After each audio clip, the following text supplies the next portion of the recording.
itu kata aku.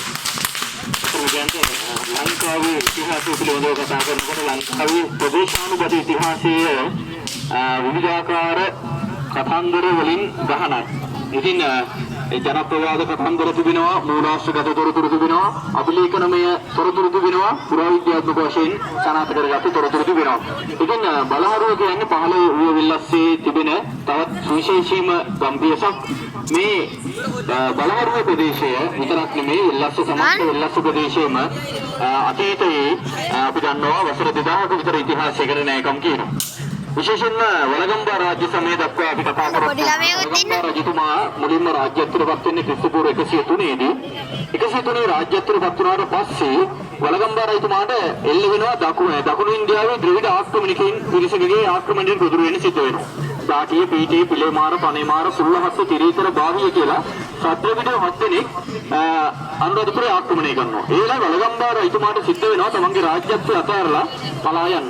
මුලින්ම වලගම්බා රජතුමා පලා ඉන්නේ මලේ දේශයට. නැත්නම් අපි කියන්නේ කන්දේ ප්‍රදේශයට. කුපිග්ගල මහතිස්සහඳුර තමයි එතුමන්ට උදව් කරන්නේ. ඉතින් කුපිග්ගල මහතිස්සහඳුර අවවාද කරනවා නැත්නම් කියනවා ඔබේ ආරක්ෂාව සඳහා මලේ දේශයට ආයුධ කියලා. මොකද අපේ රටේ අතීත ඉඳලාම රජවරුන් ආරක්ෂාව සඳහා තෝරගත්තේ කන්දෝරකට මේ මලේ දේශය.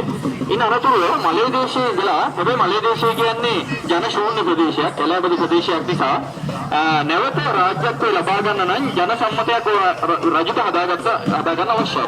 ඒ නිසා රජතුමා එනවා මේ රුහුණ සහ විල්ලස් අතර ප්‍රදේශයට, විශේෂයෙන්ම රුහුණ ප්‍රදේශයට. රුහුණ ප්‍රදේශය කියලා අපි කියන්නේ විශේෂයෙන්ම බිම්පර ගඟේ සිට මහවැලි ගඟ දක්වා තිබෙන පහතරට ප්‍රදේශය.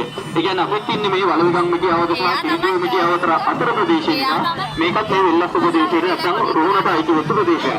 එතකොට මෙන්න මේ ප්‍රදේශයේ ඉන්නකොට මේ පිළිබඳව වංශකතාවක තොරතුරු තිබෙනවා අපිට.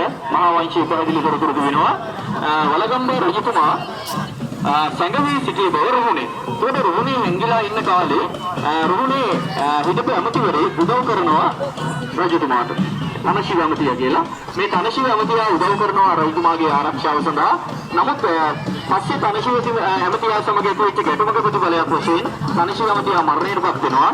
ඉන් අනතුරුව මෙන්න මේ ප්‍රදේශය විශේෂයෙන්ම පැහැදිලිව හඳුනාගෙන තිබෙනවා හම්බෙගම, බලහරුව, තනමල්විල ආශ්‍රිත ප්‍රදේශය. අතීතයේ වෙනස් නම් වලින් හඳුන්වන්නේ මම ඒක පස්සේ කියන්නම්. එතකොට මෙන්න මේ ප්‍රදේශ ආශ්‍රිත ජීවත් වුණා අපිට කියලා අතුරේ. අමාත්‍යවරු ජීවත් වුණා රුහුණු රාජධානියේ හිටපු අමාත්‍යවරේ කපුටීස නම් අමාත්‍යවරේ. මෙන්න මේ කපුටීස නම් අමාත්‍යවරයා සමග බොහෝ කාලයක් රජතුමා සේනා සංවිධාන